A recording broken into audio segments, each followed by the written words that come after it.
Hey everyone, hope you've all had a great week. A few quick things I want to share with you today. First of all, this Sunday is Father's Day. So after our 11 o'clock service here at the church, we're going to be providing for us dads everything a dad needs after church on Father's Day. And of course, that is a bratwurst. So dads, be at church here at Edwards 11 Sunday, get a bratwurst. It's going to be a great Sunday. Guys, I hope you are able to make it. We're continuing on Sunday with the second message in this new series that I'm kicking off. And the name of the series is called A Greater Good, basically chapters 4 and 5 of 1 Peter.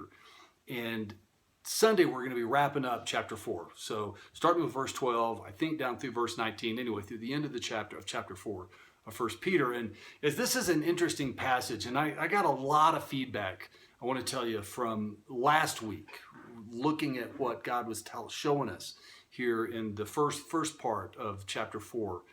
And this whole idea that core to our identity and core to our ethic of how we live as disciples of Christ is how we care for each other, is how we see other people, or rather, we see ourselves as receiving whatever gifts, talents, you name, anything that would fall under that category of gifts, resources that we have. We have these things so that we may make other people's lives better. Of course, there's lots of questions come up. What does that look like? What about in difficult circumstances, boundaries, all of these things? And those are all good things to think about. But when it comes down to it, we see Peter saying, above all, love each other deeply, for love covers over a multitude of sins.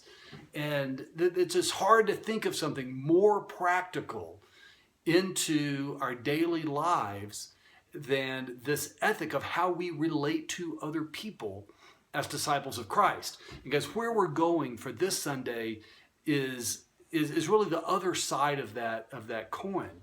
Last Sunday, we were talking really about our relationship with people, how we relate to people, how we desire to make other people's lives better. This Sunday, what Peter is touching on is how we respond initially just internally and how we're thinking, our emotions, when people do things to us that are unfair or unjust, when somebody makes an affront to us, how do we respond with this whole worldview, this whole way of living, this whole identity that we've been unpacking through 1 Peter? I think it could be said that in our culture, in Western culture today, and it's definitely true here in America, but other countries as well, that there's this, I'm going to call it a cultural disease, and it's the spirit of offense.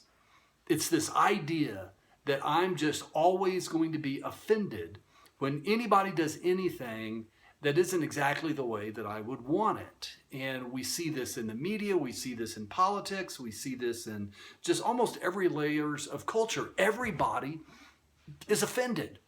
Everybody's upset about something, and this isn't to excuse bad behavior, that we don't care about how our actions impact others. Not at all. That's what last week was about. But this week is for us, how do we go through life free from being offended? Because when we get offended, when we get angry, when we get hurt and insulted, it ruins our day and often ruins the relationships that we have with people, even in a short term, maybe sometimes bigger than that.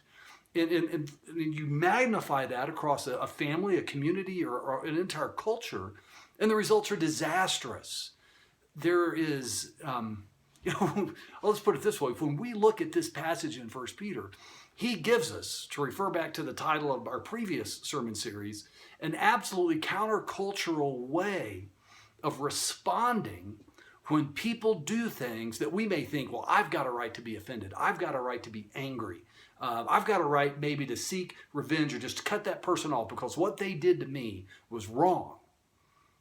And we may say, yeah, we're within our rights to respond that way, but is that living?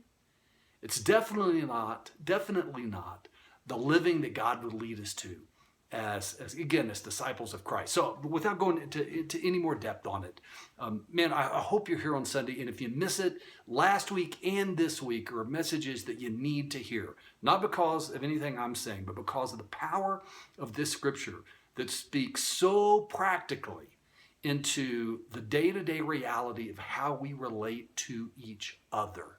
And it's the power of God, the wisdom of God speaking into our lives. So, having said all that, guys, I hope to see you Sunday. Hope you have a great weekend. Happy Father's Day in advance. Talk to you soon.